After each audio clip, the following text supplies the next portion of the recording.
घनश्याम का यज्ञोपवीत संस्कार। धीरे धीरे बाल प्रभु घनश्याम 7 वर्ष के हो गए। भक्ति माता ने सोचा कि अब घनश्याम का यज्ञोपवीत संस्कार कर देना चाहिए। यह सोचकर पंडित हरिकृष्ण उपाध्याय को घर बुलाया। हरिकृष्ण उपाध्याय पूरे गांव के पुरोहित थे। वे बहुत ही पवित्र और सीधे साधे ब्राह्मण थे। वे तुरंत ही पोथी उठा लिए, पगड़ी पहन लिए और गमछा लपेटकर धर्मदेव जी के घर पहुंच गए। धर्मदेव जी ने उन्हें आदरपूर्वक बुलाकर उन्हें उचित आसन प्रदान किया। उसके पश्चात उन्होंने कहा, मुझे अपने पुत्र घनश्याम को जनेऊ प्रदान करना है, अतः जनेऊ का कोई अच्छा मुहूर्त निकालिए। यह सुनकर हरिकृष्ण उपाध्याय ने चश्मा पहना, अपना गमछा व्यवस्थित किया और उसके बाद पोथी खोलकर उंगलियों पर गणना करने लगे। गणना पूर्ण करके उन्होंने फाल्गुन शुक्ल पक्ष 10वीं को मुहूर्त निश्चित किया। धर्मदेव जी ने मुहूर्त के अनुसार यज्ञोपवीत संस्कार की तैयारियां शुरू कर दी। उन्होंने अपने सगे संबंधी तथा साधुओं ब्राह्मणों को आमंत्रण पत्र लिखा। अयोध्या नगरी का बरहट्टा मोहल्ला आकर्षक ढंग से सजाया गया था। धर्मदेव जी के घर की रंगाई करके दीवारों पर पक्षी, मृग आदि के चित्र बनाए गए थे। घर के बाहर नीम वृक्ष के नीचे बड़ा सा सामियाना लगाया गया था। रंगोलियां बनाई गई थी। उसके बीच बीच में रंग बिरंगे कांच के वृक्ष तैयार करके रखे गए थे। उस वृक्ष के बीच में एक दीपक रखा गया था। वृक्ष के चारों ओर छोटे छोटे दर्पण लटकाए गए थे। चारों कोने में हंडिया और झूमर लटकाए गए थे। रंग बिरंगे रेशमी वस्त्र तथा आसोपालव के तोरण से मंडप शोभायमान लग रहा था। मंडप की शोभा देखकर सभी लोग आश्चर्यचकित रह जाते थे। फाल्गुन शुक्ल पक्ष 10वीं के दिन अत्यंत ही प्रातः काल में पंडित धर्मदेव जी का घर शहनाई के मधुर स्वर से गूंजने लगा। महिलाएं मंगल गीत गाने लगी। पुरोहित श्री हरिकृष्ण उपाध्याय अन्य ब्राह्मणों के साथ मंत्रोच्चार करने लगे।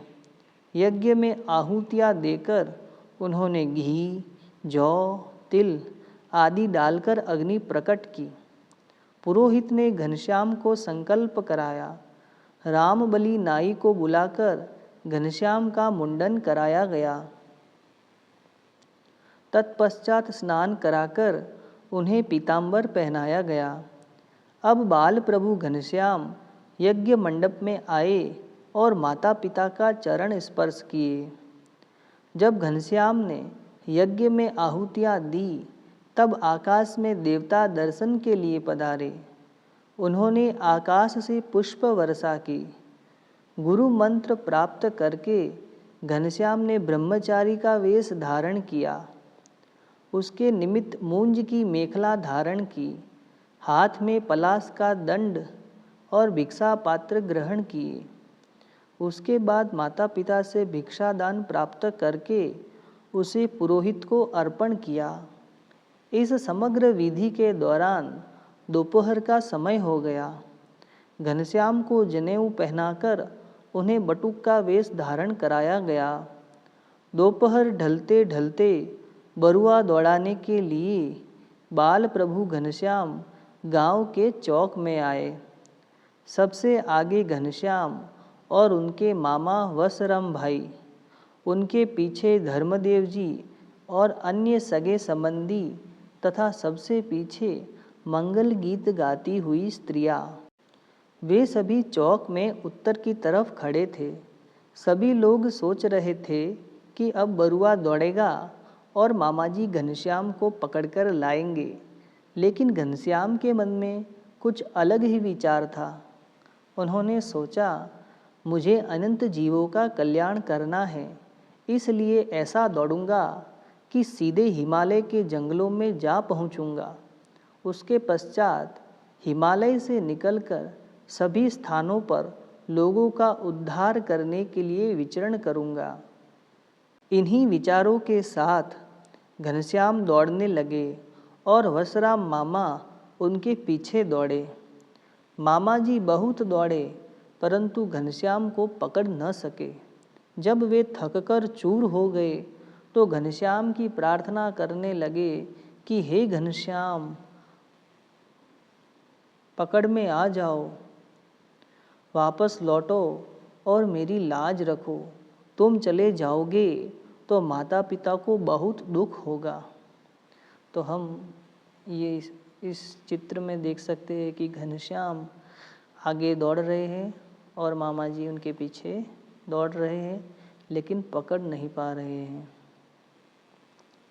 यह सुनकर घनश्याम सोचने लगे, माता पिता तो निर्दोष और पवित्र है, अतः उन्हें छोड़कर नहीं जाना चाहिए।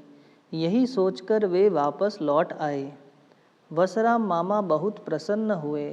उन्होंने घनश्याम को कंधे पर बैठाया और उन्हें लेकर मंडप में आए। उसके साथ ही घनश्याम के हाथ में उन्होंने 5 रुपये भी दिए। बाल प्रभु घनश्याम ने वह धन अपने पिताजी को दे दिया। उसके पश्चात सभी के पांव लगकर माताजी के साथ बैठकर उन्होंने घी, गुड़ और चावल का भोजन किया।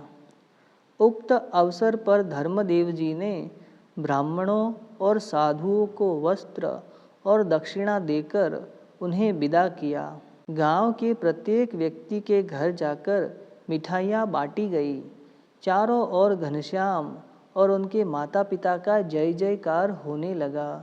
श्री स्वामीनारायण भगवान की जय।